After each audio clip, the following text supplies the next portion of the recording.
The year is 2019. It is season 3 of Stranger Things. Summer is hot. It is hot girl summer. The summer felt like a celebration, filled with Avengers endings, new music, brand new season of Stranger Things, which was the most polarizing season of the show, and the teaser to the end of the world as we know it. Yep. I don't know why, but Legend of Zelda Majora's Mask comes to mind. Everything's cheap, everyone's dancing, we're having fun. But in the background, there's a timer counting down to some massive change. Yeah, I'm talking about COVID. 2019 was also the last year before we became full-blown doom scroll society. We haven't entered into the hyper-monetized and algorithm-based nightmare yet. What is evident with this era is that we're in the beginning of the selling out era, where corporations are becoming too self-aware of how much money they make and are getting scared to step out on what they know. And this pertains to a lot of popular media happening now and also during 2019. So season 3 is also the beginning when Stranger Things was becoming a family brand. Gone the sex scenes, goodbye to like the paranormal crazy moments where someone's having a seizure. Hello to Chips Ahoy, or what are the Scoops Ahoy. Scoops Ahoy. Baskin Robin collabs, pop-ups. There was blow-up swimming pools. 11's jumpsuit jump thing everywhere. Target t-shirts. I feel like Target was starting to become like a full-blown collaborator with Stranger Things. So in a way, this was kind of the beginning of content being thrown around, right? So media slowly becoming content to get bigger numbers, more sales, and also try to push their platform instead of streaming service. They call it a platform. And also new platforms are coming in, such as Disney Plus. We have Apple TV Plus, which means more competition for Netflix, and also a scarcity of licensed films in Netflix. You don't see any more Disney films in Netflix. Studio Ghibli films are all gone. They're all going to their own streaming services.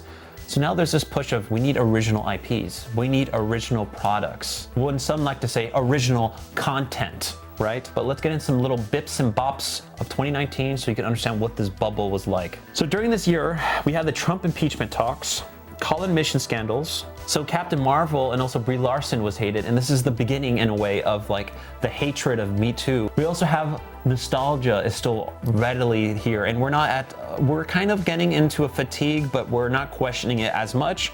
We have the JLo Versace runway. Everyone's saying, hurrah, she's back, the green dress. Go JLo, you do your thing. Then we have Thank You Next with Ariana Grande. We have the Tati and James Dramageddon. Because you message drama channels! Oh my god. Drake is now friends with Millie Bobby Brown. So Millie Bobby Brown is no longer just some average British girl with a family, with a huge family. She's now hanging out with Drake, which is channeling Michael Jackson with Macaulay Culkin. We have Juice WRLD dying. We have a new rap culture also forming a little bit before, and also during 2019. And this is also the last fact.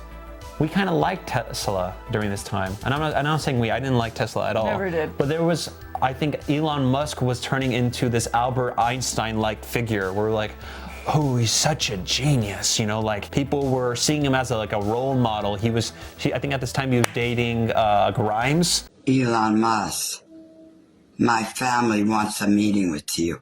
We're not at what we've become yet. We are not at what we are, because life changed a lot. These are the seeds being planted, though. There is definitely a lot of seeds being planted and that kind of lead into 2025. But let's not talk about that. I'm sure you guys don't want to hear it.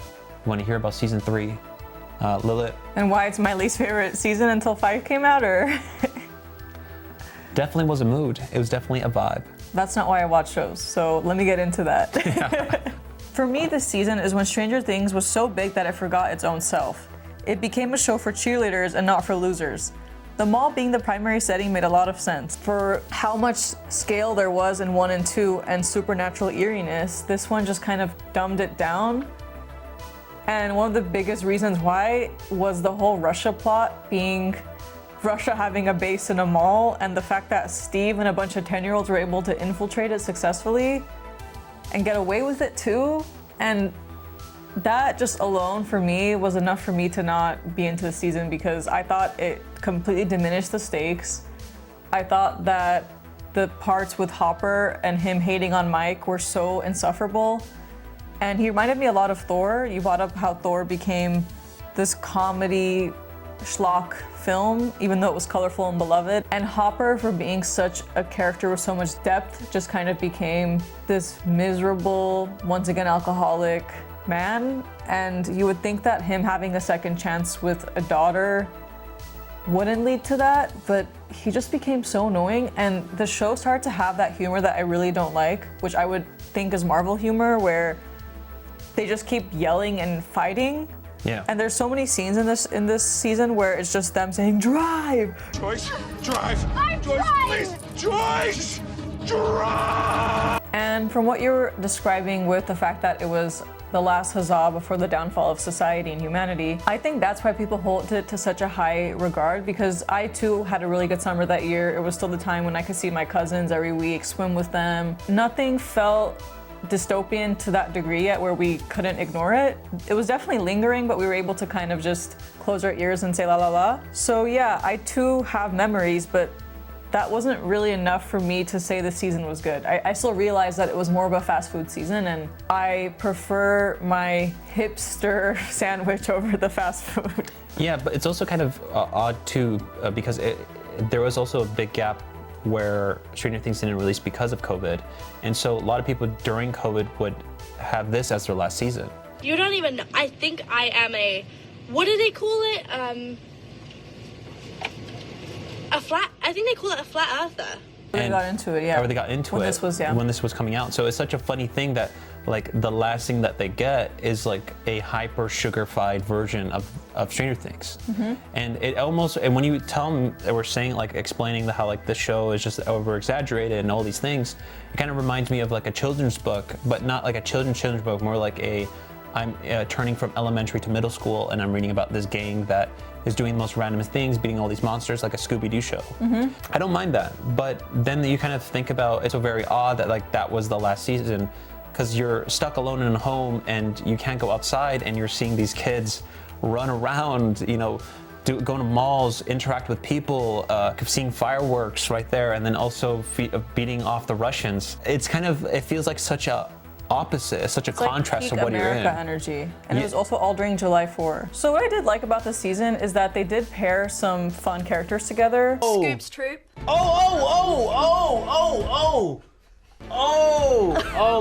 Eagle's Nest. Yes. What? Whoa. And one more that the two of you are in, actually. Obviously the standout is Steve and Dustin, and what was fun about this dynamic is that Steve was so used to being the it guy and being so beloved in his class, you know, being like the Steve Harrington, that once he gets out of that bubble, he's kind of nothing, and he's single. People don't even care about him when girls come to the ice cream store he works at, no one cares. Screw company policy. Oh my God, you're a whole new man. Right? Ahoy, ladies! Didn't see you there. Would you guys like to set sail on this ocean of flavor with me? I'll be your captain. I'm Steve Harrington. He's literally best friends with a little kid, and I like to see him also paired with Robin because she always calls him out on this aspect. Yeah. How many children are you friends with? And what is so fun about their character progression is that even though they could, you know, be such good friends, they initially let their facades take over their opinions of each other, because Robin sees him as this, oh, you were a jock, you know, you were just kind of there in high school being the center of attention and you didn't have that much humanity. And then Steve just sees her as this almost like intellectual bully. But I really like how they progress as a duo and that they actually build a sincere relationship. And also the reveal with Robin being queer was really earned. And again, like this was another addition that I keep bringing up in the other videos of having a character who you think is, oh, she's definitely gonna be Steve's love interest, or like, you know, Bob's definitely gonna be a twist villain. But I really like that they included a queer character because it made so much sense in this setting, and it was just so much more special for Steve to have made this friend. Or, you know, we see what he goes through with Nancy, the rejections, and also with what he's experienced in school. I thought it humbled him, but it also kind of just let him let go of that expectation he had of himself to be this it guy when it was all an illusion. You're all so nerdy, it makes me physically ill. No, don't lump me in with them. I'm not a nerd, all right? Yeah. And what do you think about Maya Hawke's portrayal of a character who is lesbian? I mean, a lot of people say that Robin got a lobotomy after season 3 because she got really insufferable with her dialogue and was just kind of too zany to keep up with, but I think in season 3 she was very balanced, and I also liked that she was very vulnerable in that moment when she came out to Steve, and the writing there was very good because, I mean, I'm sure like there's a lot of videos already comparing the 2 coming out scenes, but it was so much more realistic in this season because it was the 80s and she wasn't super direct, you know, she was just like Steve and he got the memo. Yeah, I think we kind of highlighted this in the prior season, but Stranger Things is watched by a lot of people, but it's also the first show for a lot of people. So in a way, this character was a first representation of a lesbian character to maybe, I would say, millions of people around the world, right? But I think also Maya Hawke did a great job because now we kind of have a level, and granted, maybe some areas, like you said, were too insufferable, but there's still a level now. So if any other shows come out, it's like, okay, if they're gonna look up what are the most popular lesbian characters, she's gonna come up. I think Maya Hawke did a very honest portrayal too, cared about the details of this character, which showed in the behind the scenes of the documentary. Is it wrong to say that there's more male gay representation than there is female gay representation? No, it's not wrong to say that. And I think that's the thing that what I applaud Stranger Things. Granted, a lot of people who are maybe on one side of the spectrum say like, I don't want to see any gay representation at all. But if we're going to go with the representation, at least let it be honest, let it be truthful, and be aware of that time period too. And that's another thing. It's like, I applaud it for the show to do it. If you're going to do the show in the 80s, think about that time. And I think that's the thing with a lot of the new characters. At that moment, it makes sense, but then when the new season comes around, you're like... They don't know what to do with anyone. Mike and Eleven, I think this is the only season where they actually get to bask in their little teenage romance, and everyone's really over their dynamic because they're too into each other. 11. Okay, wait. What? Hold on, wait. Let's try to get it. Hold on, ready? Mike. No, stop! Get away from me!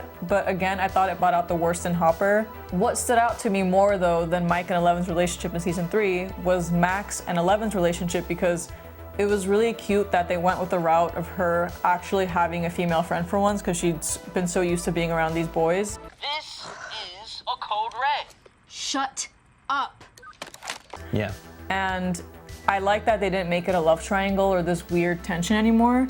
And instead we had her, you know, learn some really fun aspects of girlhood, like she had sleepovers with Max, they went shopping. The montages were a bit cheesy and weren't super Stranger Things feeling, but I do think that it was nice to see Eleven smile because we'd seen her go through so much. Okay, from a scale to 1 to 10, how ingrained are those scenes of them at the mall in your head? I feel like those scenes are so pushed onto us of like... That one part when they're like...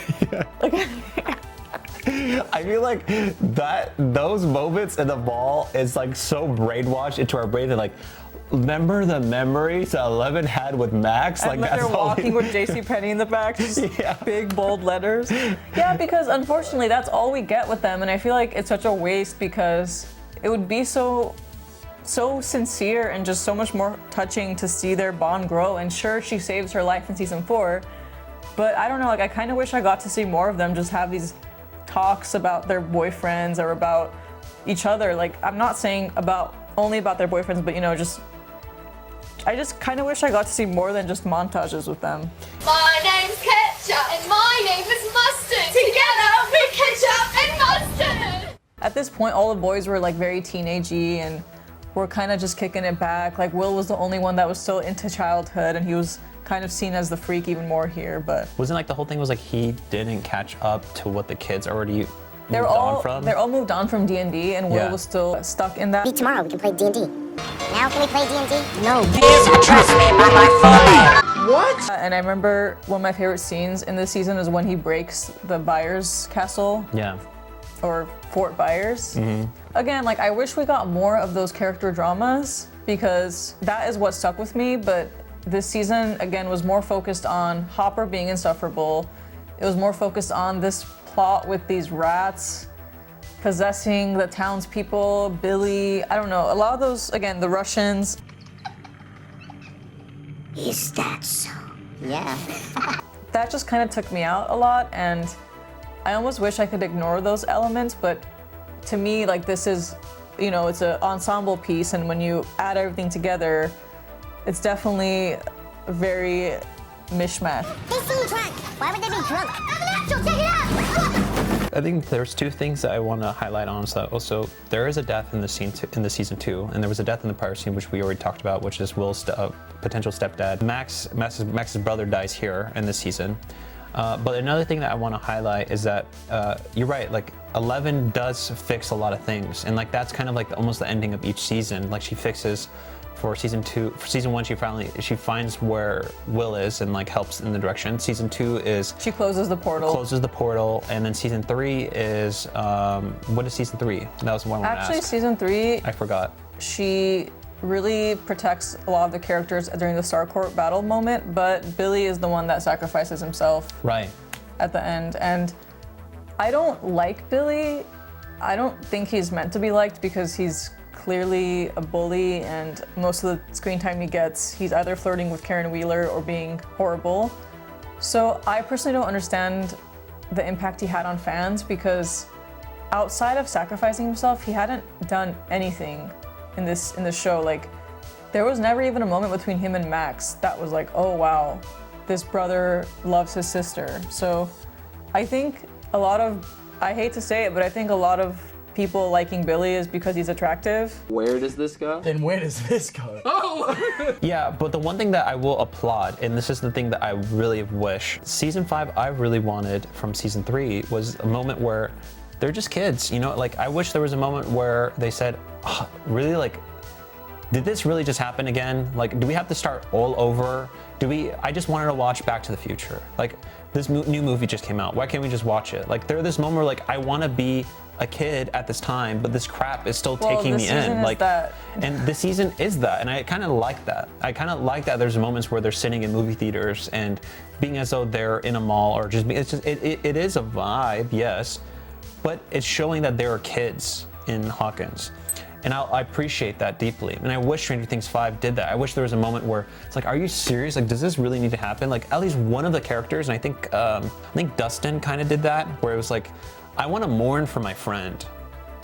I don't want to do this anymore. Like, I'm tired of it. Mm-hmm. And I just think that I'm kind of surprised that it was not just him. I would have been surprised, like, more like, okay, this is normal, where 4 or 5 of the characters were like, I'm really tired of the story. Like, I'm very tired that this is happening. Yeah. And I just want to be a kid. Autopilot, and somehow they were just ready to go fight a freaking supernatural beast. Yeah, and I think this season, for what it's worth, it highlighted that, one, they're kids in the 80s.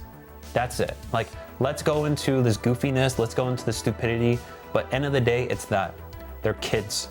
And I can run with that. And I think a lot of people resonated with it, and they always wanted that. Well, it's not that hard to, like, not resonate with. I mean, all of us, I think, at least most of us, can see our childhood in some fond way. So, especially summer break is like the peak, so.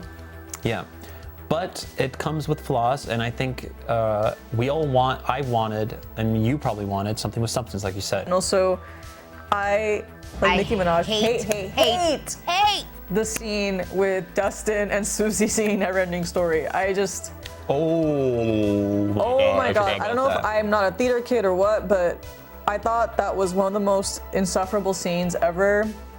And when that happened, I just couldn't believe that I was watching Stranger Things. Like, I just was in denial. I was trying to tell myself, like, this is a different show? And I love that movie. I love Neverending Story. I love the real song, but the fact that they thought it was a good idea to put this karaoke moment when they're about to fight, again, world-ending, Russian, whatever, I don't know, it just kind of makes everything feel a bit dumb, and I just don't care. And for me, I don't really resonate with that style of humor, with that style of story, so I just don't care at all. You know what's so funny? I feel like that hit singing is another thing that just like burned in my brain. And I think he hates it too. Like, insert montage of Gaten hating that being brought up.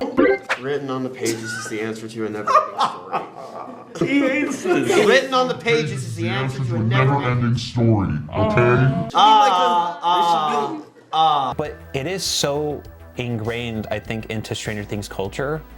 So like, I don't know if I like, now looking back at it, this is the whole point of the show, right? Like, we're looking back. I kind of don't mind it too at the same time. Like, you know, sometimes kids are cringy. It's, you know, like I know, extremely but cringy. Can you save your cringe for the part when you're not like driving to, I don't know, defeat Russians in this mall base? It just, that was already dumb enough. And I haven't even brought up the Terminator knockoff guy that was just like shooting everybody. That was, I think the last thing that we should talk about that just summarizes this scene is when Lucas drinks Coke and goes on a whole monologue about how much he likes the Coke and that it tastes good.